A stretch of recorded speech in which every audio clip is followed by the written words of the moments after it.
Hey everyone, thanks for joining me once again for another episode of my Middlesbrough career on FIFA 15.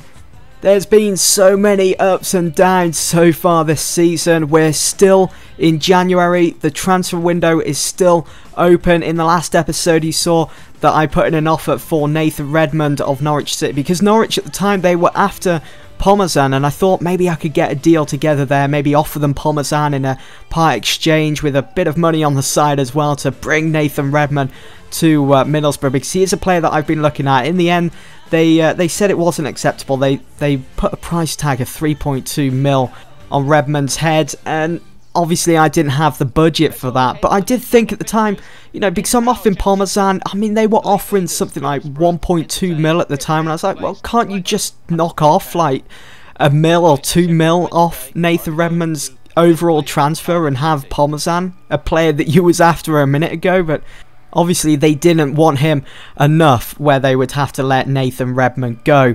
I did receive an offer for Michael Deleu, who I signed in the summer. He's hardly got a spot in the first team this season, and we made a bit of a profit selling him as West Ham came in with a 1.3 mil bid. I think I only got him for something like 800,000-900,000, so not too big of a margin, but I'm happy to get rid of him. He was taking up wage budget and everything. I'm not too sure what I was thinking at the time when I actually signed him, but it's good to be making that profit. I also managed to get Nicola Muru on loan for the rest of the season. I'm happy with that, adding depth to our left back position, which it needs to be done really. We've only got Friend who fills up that left back position. That's the player I normally go to for this career mode, so I was just loaning Muru for that extra backup really, if Friend was to pick up an injury, which I was hoping wasn't going to happen. But it was also strengthening our back four, and it's also a player I could possibly sign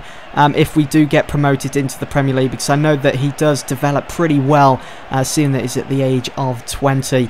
So quite a bit of transfer news to start off with this episode. Still getting those offers for Parmesan, and I kept rejecting because the right offer wasn't coming in. If I was going to sell him, it was going to have to be between something like 4, 5, maybe even 6 million if I was going to sell Parmesan, and I knew that was kind of pushing it, because we all know you can get a better keeper for 5, 6, maybe even 7 million, but I was just waiting for that opportunity, whether it was going to come or not. And there is still plenty of transfer news to come throughout this episode, but we had to turn our attention to our next game in the Championship. We will be hosting Blackburn. We've only just recently played them, and we beat them 1-0 after they went down to 10 men. They had a fully strength side though going into this game at the Riverside. It would of course be Blackburn to find the back of the net for the first and only time in this game. The final score 1-0 to Blackburn. We dropped all 3 points in this game, and the snow definitely hindered our performance, hindered me. I think it messes with my eyes playing in the snow, and I don't think I'll be doing that again anytime soon. I'm not sure about you guys, how you get on in the snow. Do you prefer playing in the snow? I always seem to go on and lose when the snow is on the ground. I'm not sure what that's all about. After that fixture anyway against Blackburn, I received the news that Jonathan Woodgate had handed in his transfer request. He wanted to leave Middlesbrough, and it had to be done swiftly. And there were Premier League teams in there with a shout. QPR, Aston Villa coming in with 475,000 to throw.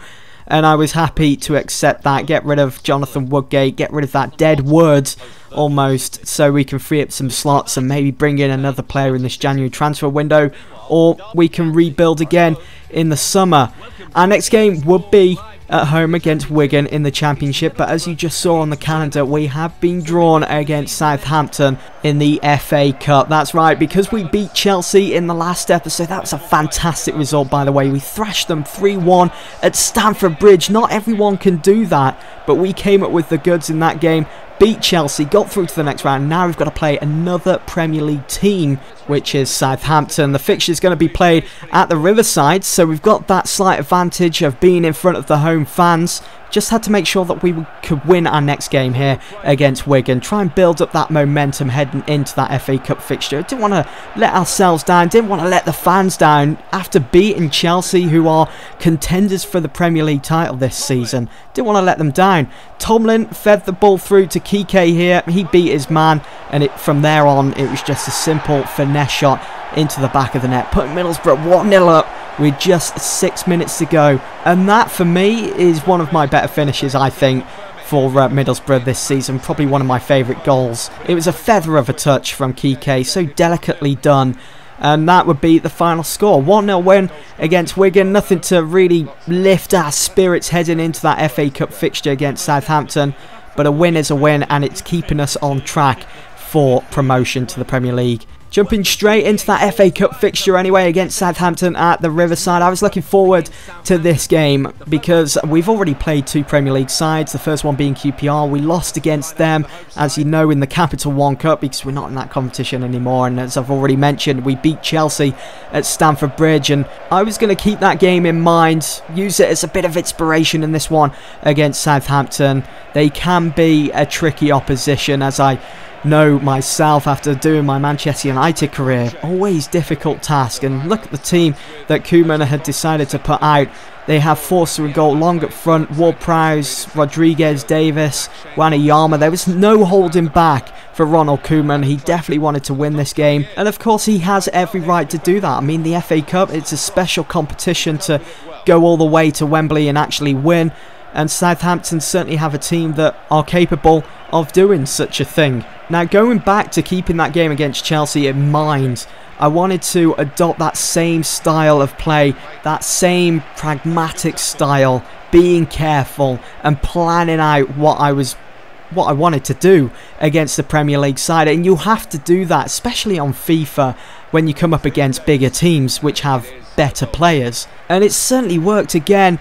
As you'll see when we reach half-time, when we come to the end of the game, the amount of possession we had, the amount of chances, we just had to make sure that we did actually take our chances. And we almost found the first goal there, and Sue did so well to switch the ball from one foot to the next and hit it on the volley. Forster stopping the ball in its tracks. It was good keeping from his point of view, but he had to be wondering what his back four were playing at and whether it was only a matter of time before Middlesbrough found a way through. You just saw at half-time, we saw 59% of the ball in that first half. You know what, on paper, a Premier League side, when they turn up to play a Championship team or a team in lower leagues, they should be turning up and controlling and dominating, playing the game at their own pace and so on. But that certainly wasn't the case in this game, as I've set out to do with this career mode, with this series with Middlesbrough, is to make them into that team again, that bogey team for the opposition, where they think, oh no, we've got to play Middlesbrough. We were making an absolute nuisance of ourselves in this one against Southampton. Kike was very unfortunate not to find the top net. I thought it was going in, but Forster with a tremendous save. Both keepers in this game were brilliant. They were on top of their game, which meant that both teams came away with a 0-0 draw, which means it will now go into a replay. But first, we've got to get the transfer deadline day out the way and done with just 10 hours to go. Could I manage to put together maybe one more deal? Will Nathan Redmond sign on the dotted line? I did put in an offer for James Ward-Prowse from Southampton. I think he would be a good capture for us. Maybe if I can't get him in January, maybe look to bring him in the summer. If I make it to the Premier League, if we can get that financial takeover, that massive budget, which I can seriously do with and work with as well. You know, I love the transfer deadline day. I'm not sure about you guys, but I put in as many offers as possible, see who is available and see which teams are willing to sell their players, especially in January. You know, mid-season, teams are a bit reluctant to sell on some of their better players. I did put in an offer for Alberto Aquilani. Do you remember him? He was always a bit of a superstar, especially on Football Manager back in the day.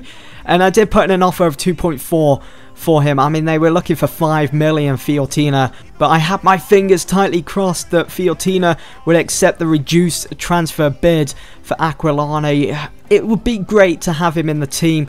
I mean, he's at the age of 30. Yes, he's at the age now where they've probably passed their peak, especially for a central midfielder, but I thought we could maybe get another 2-3 seasons out of him.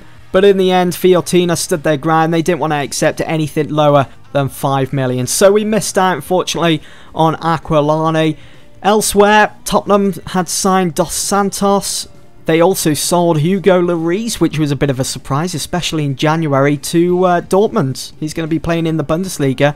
And that was pretty much it for the transfer window in January. Not too much happening, unfortunately, guys. Didn't really have much of a budget, as you know. I did try and bring in Aquilani, but it just wasn't to be. I will keep plugging away, don't worry. We will get there eventually. That's it then, guys. Thanks for watching.